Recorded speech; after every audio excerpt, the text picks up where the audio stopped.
Gracias, ahora empezamos.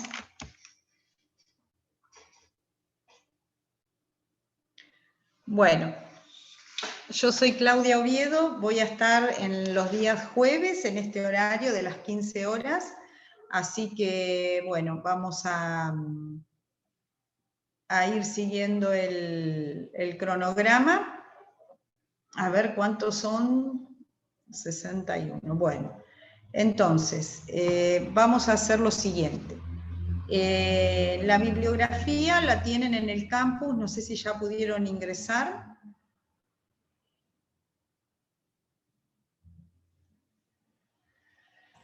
Sí, profe, el campus ya se puede ingresar correctamente. Bien, perfecto. Así que bueno. Puedo. No pueden, sí, a mí también todavía no me habilitaron. Bueno, vamos a ver en el cronograma el tema de hoy, que es un poquitito para ir ubicándonos en qué consiste la materia, qué tenemos que tener en cuenta. Me gustaría que tengan los códigos o algún código civil y comercial a mano. La bibliografía, bueno, les mencionaron varios autores, cualquiera de ellos complementa los temas, y cuando hay alguna bibliografía en particular, bueno, no hay problema, lo vamos a señalar y podemos hasta inclusive subir algún link sobre algún artículo que venga bien para estudiar el tema, o algún PowerPoint. Ahora vamos a ver un poco la parte de cuando nosotros hablamos de la codificación, cómo llegamos hasta el Código Civil y Comercial actual. ¿Alguien sabe dónde o cuándo fue sancionado este código? ¿Recuerdan algo? En el 2015. Muy bien, perfecto. Exactamente, en el 2015. Bueno, esto fue el fruto o el resultado de siglos, ¿no es cierto? En Argentina no, pero si nosotros miramos toda la historia y desde que nosotros podemos tener noción de lo que sería, en primer término, el derecho romano, la influencia de los derechos codificados de Francia, de Brasil, de Estados Unidos. Entonces ahí vamos a poder entender cómo componemos hoy el derecho civil y comercial de este código. Y algunas figuras que no, lejos de abandonarse, siguen vigentes y dándole un carácter o una visión que apunta más a una metodología de principios. Cuando nosotros hablamos de una metodología de principios, nos estamos refiriendo a que el código tiene, cuando ustedes analizan cada una de las figuras, van a ver que arranca con un título preliminar. Cuando arranca con un título preliminar, lo que nosotros ahí estamos demostrando es de que hay principios que van a ser tomados en cuenta para la solución de cada una de las temáticas que vamos a analizar. En este caso nosotros estamos en el derecho de las obligaciones, pero imagínense que este Código Civil tiene, y comercial, como si fuera una estructura, una columna vertebral, que ustedes la van a ir viendo a lo largo de todos los años de la carrera. Ustedes ahora empiezan la etapa de derechos de las obligaciones. Después van a tener contratos, derechos reales y derechos de las familias y sucesiones. ¿Esto qué quiere decir? Que nosotros las soluciones al caso concreto la vamos a tener en el articulado que implica el objeto del área disciplinar que estamos analizando, pero que a su vez no podemos dejar de tener a la vista el título preliminar. ¿Alguien tiene el código a mano, por favor? O si no, señalo a alguien. para que lean. Lo tengo a mano. Bueno, entonces, fíjate en el título preliminar del Código Civil actual, ¿cuántos artículos tenemos? 3. En el título preliminar. No, ese es en el capítulo 1. Ahí te digo. Claro. 18 puede ser. 18, exactamente. Tenemos 18 artículos donde se van a analizar distintos principios que nos van a abarcar todo este derecho civil y comercial. Muchos de estos principios van a resultar aplicables al derecho de las obligaciones. Entonces, vamos a analizar o vamos a repasar un poquito por qué nosotros vemos la conexión, en primer lugar, con el derecho romano. Muy bien. ¿Se ve bien la filmina? Sí. Bien. Perfecto. Sí, entonces, el derecho civil vamos a pasarlo muy rápidamente para que tenga, pero no quiero dejar de mencionar esta raíz. Teníamos en un primer término el derecho de Roma, ¿no es cierto?, que se distinguía entre el ius civile y el ius gentio. Entonces, lo voy haciendo rapidito, pero es como para refrescar la memoria. El ius civile estaba reservado pura y exclusivamente a los ciudadanos de Roma, los ciudadanos romanos. Pero como era un imperio con características de invasión y de conquista, al ir extendiéndose a otros territorios, naturalmente se iba a enfrentar o iba a tener conexión con el derecho aplicable a esos territorios conquistados. Entonces se empezó a tener una fusión entre lo que era este derecho exclusivo de los romanos con el derecho de los extranjeros. A esa fusión, a esa aplicación, ¿sí?, se lo denominó ius gentium. Ya el profesor Aranjo Ruiz establecía que no era un sistema estrictamente romano, ni tampoco un derecho estrictamente del pueblo invadido o conquistado, sino que era un derecho romano ayornado, preparado para ser aplicado a los extranjeros. Entonces, ese derecho romano preparado para ser aplicado a los extranjeros se lo denominó ius gentium. Muy bien. Esto ha tenido todo un desarrollo en su aplicación que dio origen a lo que se denominó derecho pretoriano. ¿Qué era el derecho pretoriano? Era una especie de ayuda, de forma de interpretar ese derecho aplicado a los extranjeros, y el pretor lo que hacía era tener una nueva interpretación y crear, frente a esos hechos, una nueva forma de entender el derecho de Roma. ¿Era un nuevo sistema jurídico? ¿Eran normas nuevas? No. Era, a la mirada del derecho romano, cómo se aplicaba al derecho extranjero.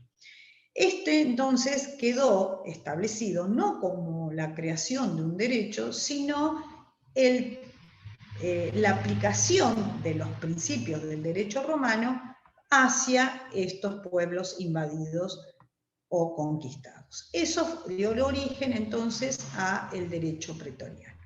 Ahora, ustedes ya analizaron en Civil 1, y ahora lo volvemos a repasar, que había una diferencia entre el derecho privado, instituciones del derecho privado, e instituciones del derecho público. Después lo vamos a volver a remarcar esto, pero hoy ya en algunos institutos esta diferencia entre el derecho privado y público va teniendo una línea separadora un poco esfumada. ¿Por qué? Porque hay principios que son del orden público que se aplican a las instituciones privadas como una forma de dar un equilibrio a todo el ordenamiento jurídico. Sin embargo, este derecho civil, que no nace, vuelvo a insistir, en Roma como una estructura dentro del derecho privado, sí es cierto que atendía a situaciones privadas, como la persona, la familia, la propiedad, las obligaciones, la herencia. Entonces, si bien no se consideraba sistemáticamente dentro de lo que llamamos hoy derecho privado, sí estaba enfocado a estas circunstancias. Entonces, en su sentido propio, dice, sería el ordenamiento tradicional de Roma. Todo el derecho romano estaba indicado con este concepto de ius civile. Pero con el tiempo se hizo un pulido de eso y se separaron otras ramas a partir de ahí que sí son de carácter público, como la del derecho penal, el derecho procesal, administrativo, etc. Entonces el núcleo de estos principios del derecho romano fueron dando origen a lo que se llamó el ius civile novum. Si ustedes están haciendo una microsíntesis, podríamos decir ius civile el antiguo, el original, el ius gentium, el derecho pretoriano, y desemboca en el ius civile novum, ¿sí? Entonces, ¿cómo estaba conformado todo esto? Bueno, con distintos principios, los principios tradicionales iban a estar a su vez reformados, ampliados por distintas leyes, plebiscitos, resultados de resoluciones de los senadoconsultos, decretos de los príncipes. Bueno, todo eso fue dando origen a cantidad de aplicaciones en el ordenamiento jurídico del derecho romano. ¿Qué pasó? Estaba todo muy disperso. Entonces, en el año 500, alrededor del 500, 530, hay una línea que divide el antes y el después con la compilación de Justiniano. Esto fue un antes y después, ¿por qué? Porque fue un aporte muy rico para poder comprender dónde se estaba parado cuando hablábamos de ese derecho romano. Entonces, marquen en un lugarcito de esta línea del tiempo la compilación de Justiniano. A su vez, luego de la caída del Imperio Romano de Oriente en el 476, nosotros vamos a tener la invasión de los pueblos romanos, que a su vez también trajeron sus aportes al ordenamiento de Roma. Todo eso infló, amplió la cantidad de normas, decretos, etcétera, que regían en Roma. Y a finales del siglo XI y XII se produce un nuevo fenómeno importante. Entonces, primero, compilación de Justiniano. Luego, siglo XI y XII, la obra de los glosadores. Entonces, 528-533, la compilación de Justiniano. Siglo XI y XII, la obra de los glosadores. Los glosadores eran parte de la actividad de Bolonia. Bolonia, si ustedes lo googlean, van a ver que es la primera universidad de Europa, y ahí los glosadores se les denominó con este nombre. ¿Por qué? Porque comenzaron una tarea muy importante de sistematización, aplicando la técnica de la exégesis y la escolástica, haciendo divisiones, subdivisiones de todo lo que sería la teoría del derecho romano. Desde entonces se identifica el derecho civil con el derecho romano dentro del área del derecho privado. Esta obra de los glosadores fue muy importante porque parte de las divisiones y subdivisiones del estudio del derecho civil que fueron producto de esa obra se mantienen hasta nuestros días. Entonces, vuelvo a insistir, tenemos la compilación de Justiniano y la obra de los glosadores.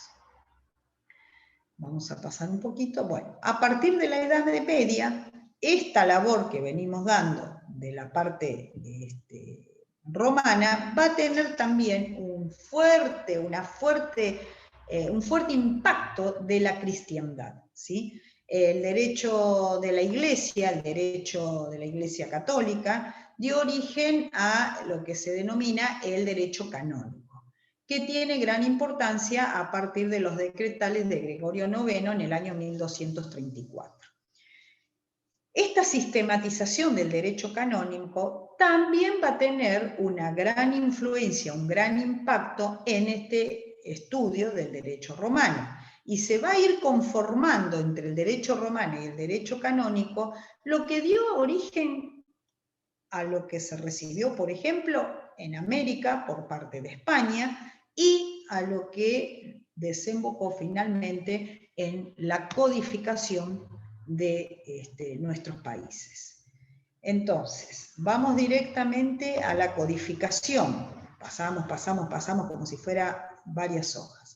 En el camino, entre el siglo XIV y XV, antes de desembocar en la codificación de Argentina, vamos a tener también un desprendimiento de una rama de ese derecho romano en el derecho mercantil, ¿sí? O sea, hoy hablamos de Código Civil y Comercial. Sin embargo, en el siglo XIV y XV hubo un desprendimiento y eso dio origen al derecho comercial, ¿sí?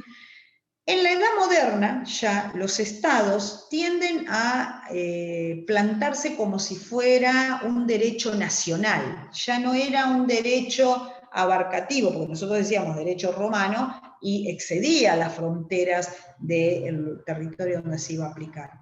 A partir de la Edad Moderna, cuando se comienzan a conformar los estados absolutos y su derecho nacional, todo este bagaje que venía decantando desde las etapas que venimos señalando, van a ser la fuente genuinas de ¿qué? De la aplicación del derecho. ¿De la aplicación de qué derecho? Del derecho que cada uno de estos estados formalizara a través de su labor legislativa, ¿sí? Entonces, ahí vamos a tener como antecedente importante en nuestros territorios latinoamericanos, por ejemplo, la labor de las ordenanzas de Montalvo en 1484, ¿sí? Y la nueva recopilación de 1567. Eso va a desembocar en las leyes de India en su totalidad. También va a haber, o vamos a recibir, la influencia de Francia, de Alemania, todos estados nacionales que iban armando su ordenamiento jurídico con leyes de tipo nacional, ¿sí?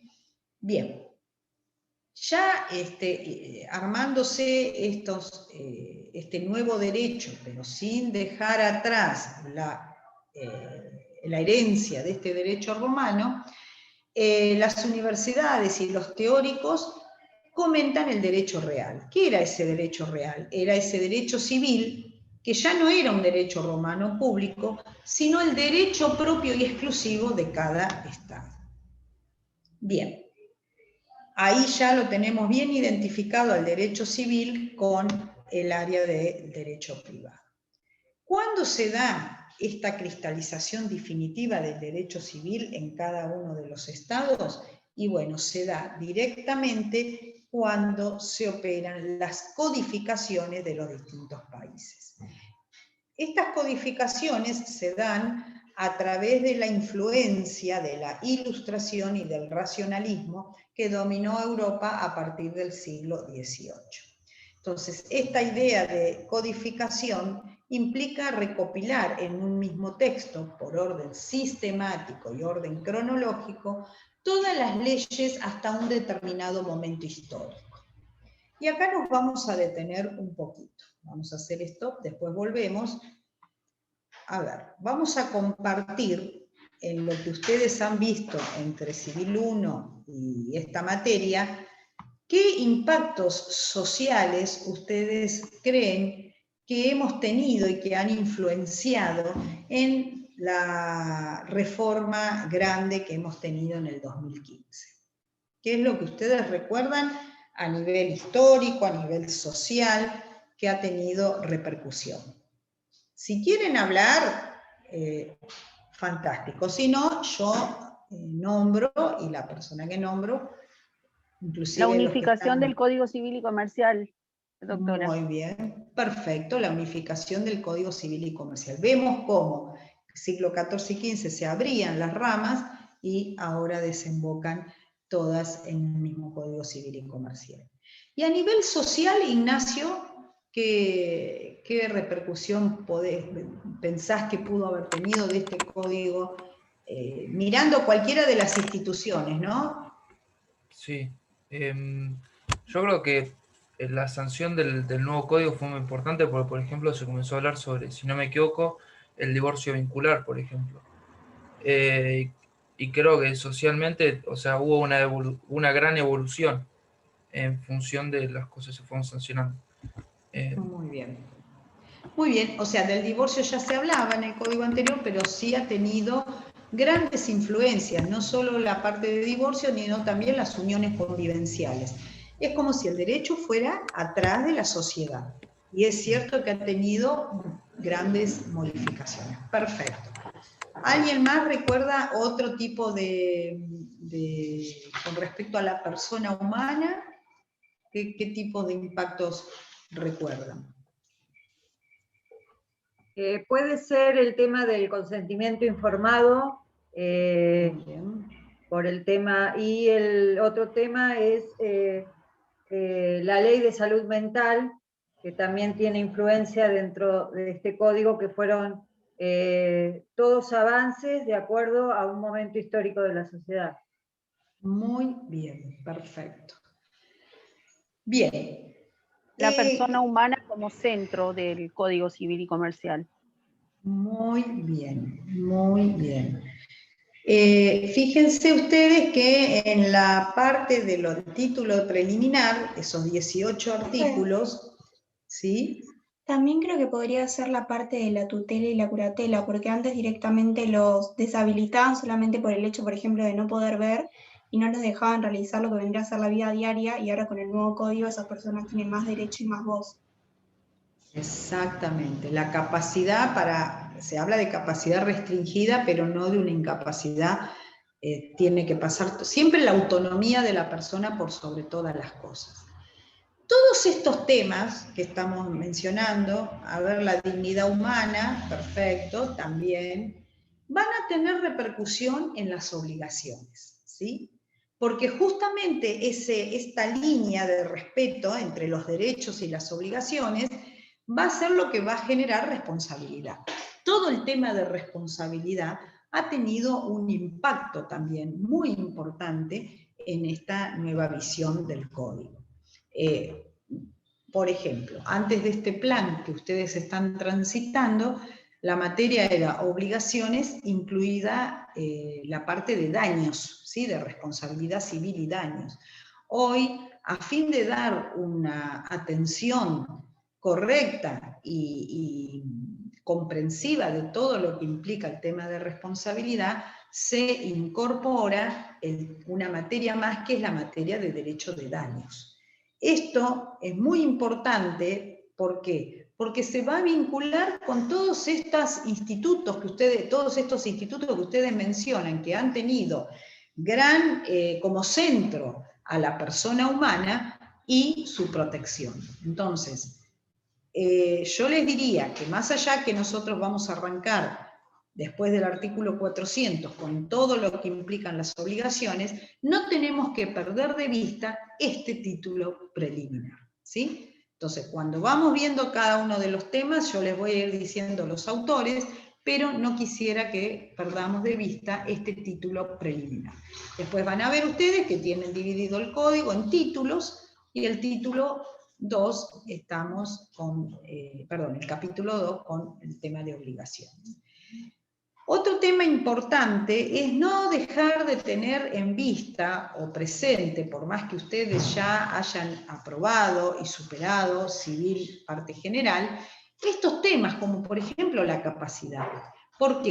Porque va a haber temáticas donde va a ser muy importante saber si estamos frente a una persona capaz o no respecto a las responsabilidades. Entonces, es una materia esta, larga, y que van a tener que leer 1, 2 y 3 veces, porque cada artículo va a tener detrás una historia doctrinaria y jurisprudencial que va a ser importante mirarla para saber cómo llegamos a este punto. A ver, Cintia Ruiz Díaz, ¿querés activar tu micrófono y decirnos si recordás algún otro instituto que consideres que ha tenido gran impacto o modificación en este nuevo código? Nosotros lo que les vamos a pedir en cada clase es que si no tienen imagen por alguna problemática de sus dispositivos, mínimamente que puedan tener micrófono. Y si no tienen micrófono, que escriban. A ver, Cintia, ¿podrías decirnos o escribir en el chat? ¿Podrías escribir en el chat?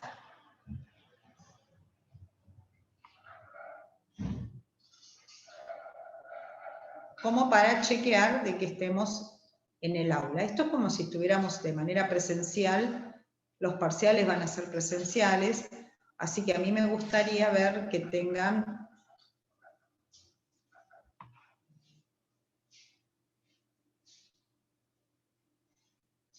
Cintia.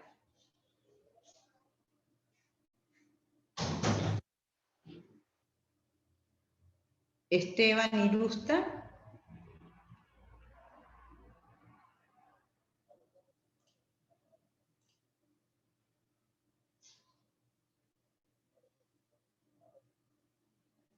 Sí, el tema de los hijos, me preguntaban si había diferencia, como existió en algún momento histórico entre hijos fuera del matrimonio y dentro del matrimonio. Perfecto. Dale, ahí te pregunto de nuevo, Esteban Irusta, si recordás alguna figura que haya tenido grandes repercusiones entre lo que sería el derecho del Código de Vélez Sarsfield, anterior a este del 2015, y este nuevo código. ¿Qué se te ocurre? Derecho del consumidor también, se han incorporado hasta inclusive normas de tipo procesal en este Código Civil, y la jurista tan importante de nuestro país, Aida Kemelmacher de Carlucci, inclusive ha dicho que este es el código de los principios. ¿Por qué?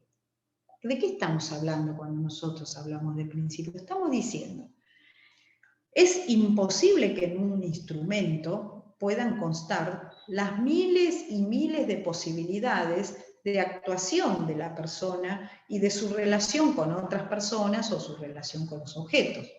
Cuando hablamos de principios, de lo que estamos hablando es decir, bueno, un paraguas sobre todas las circunstancias que se puedan figurar en la realidad. Y estos principios que están por encima, yo les tengo que dar bajada y poder interpretarlo en el caso concreto. ¿Se entiende? Yo doy lineamientos generales, los bajo y los aplico en el caso concreto. Muchas de las figuras que vamos a ver en obligaciones tienen su resultado, no es que todo esté librado a los principios, tienen su aplicación y su solución, pero en otros casos se tiene que aplicar los principios generales, ¿sí? Bueno, vamos a compartir pantalla. Profe, no sé si alguien lo mencionó, pero también creo que es importante todo lo que vendría a ser los derechos personalísimos y la inviolabilidad de la persona humana.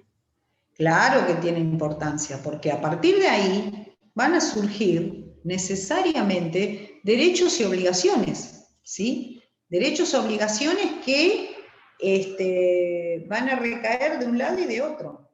Entonces, conocer esos límites de respeto a la dignidad de la persona humana implican tener en claro hasta dónde llega mi derecho, dónde empiezan mis obligaciones. Esa línea a veces no está definido el caso exacto, sino que lo que yo tengo es una luz para poder iluminar la situación concreta.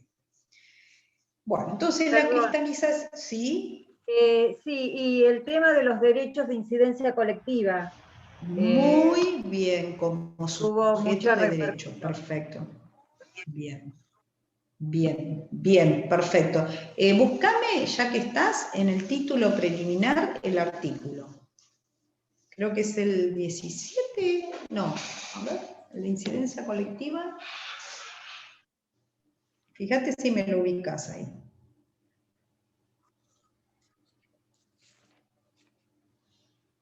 Y también lo vincula con los bienes. Los derechos de incidencia colectiva también lo 14. vincula con los... En el 14, Derechos ¿me lo querés leer? 14. Incidencia colectiva. Muy bien. ¿Lo querés leer? 14.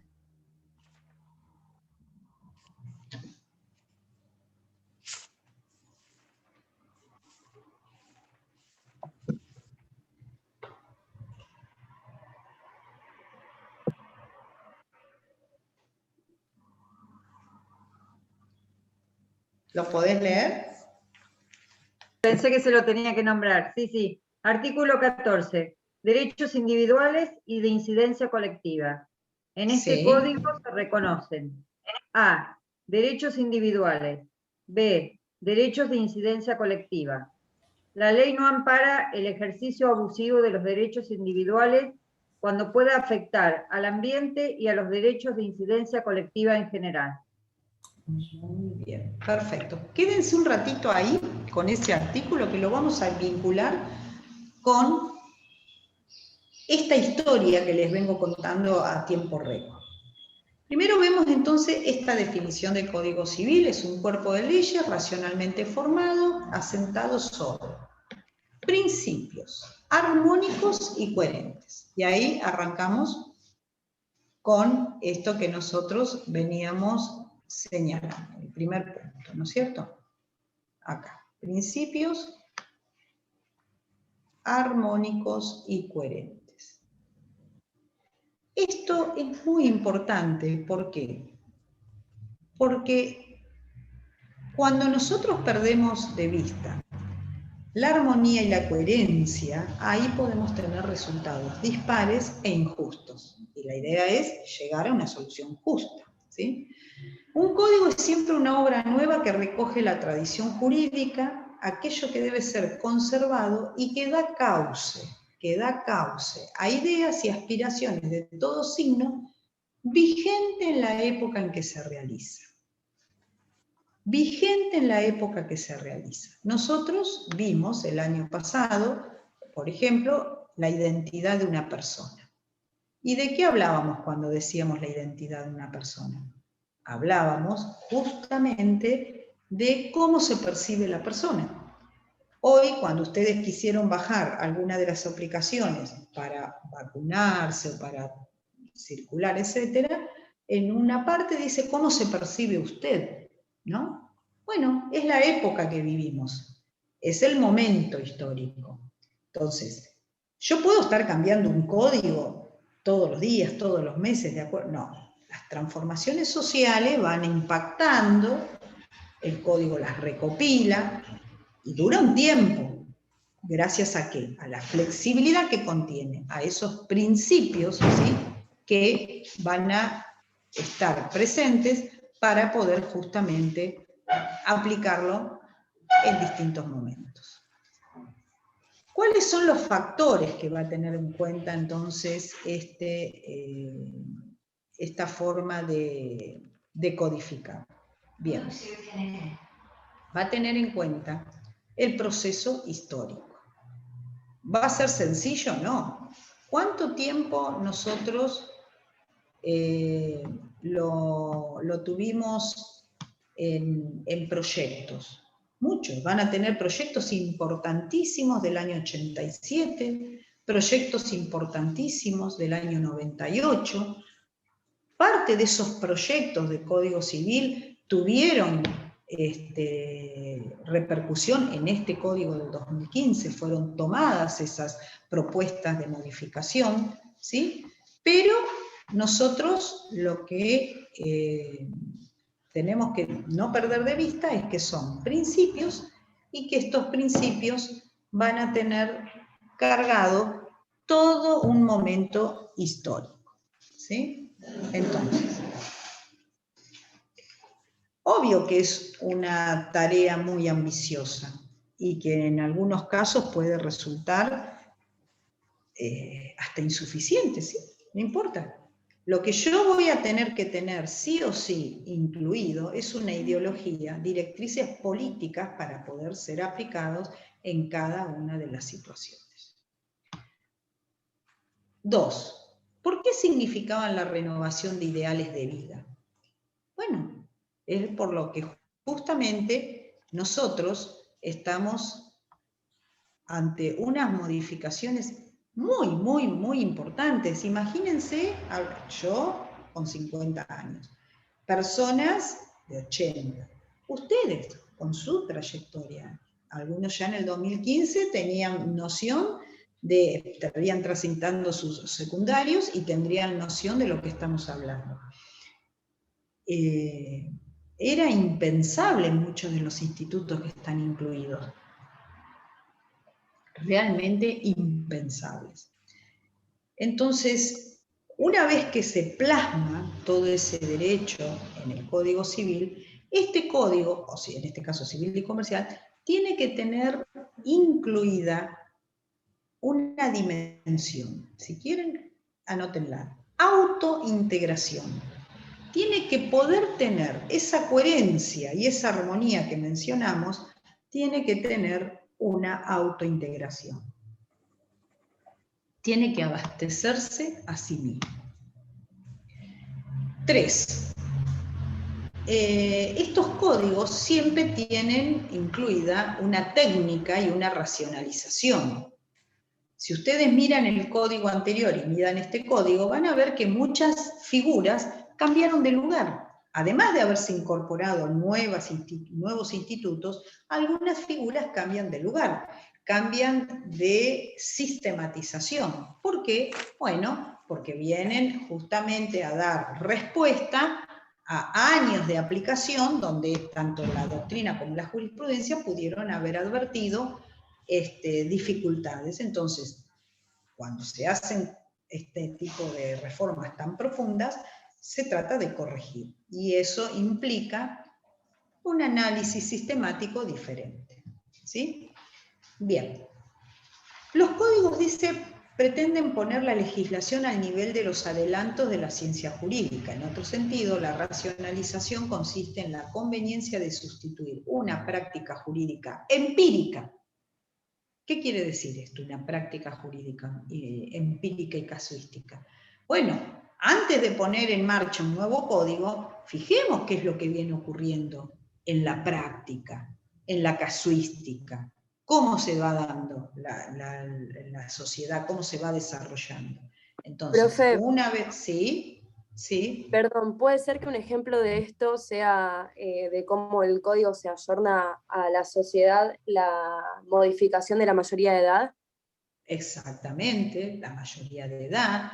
Las ¿Cómo relaciones... tuvo la sociedad y bajar de 21 a 18 años la mayoría de edad por cuestiones meramente sociables? Exacto. Inclusive, cómo se manejan ustedes con su celular, con los medios de transporte, con el turismo, con las relaciones contractuales, las relaciones de consumo. Fíjense que todo lo que era derecho del consumidor existía en una ley específica, la 24240. Esa ley se derogó o no, lo que se integró en este código, esa dimensión. ¿Sí? La dimensión de consumo. ¿Por qué? Porque era lógico que tenía que tener un plano dentro del código atento el gran tráfico de contratos de consumo. Lo mismo ocurre con una figura que está mencionada y después la vamos a reforzar en otros momentos del estudio de la materia y mucho más en daños, que es la figura de la función preventiva, artículo 1710 a 1714.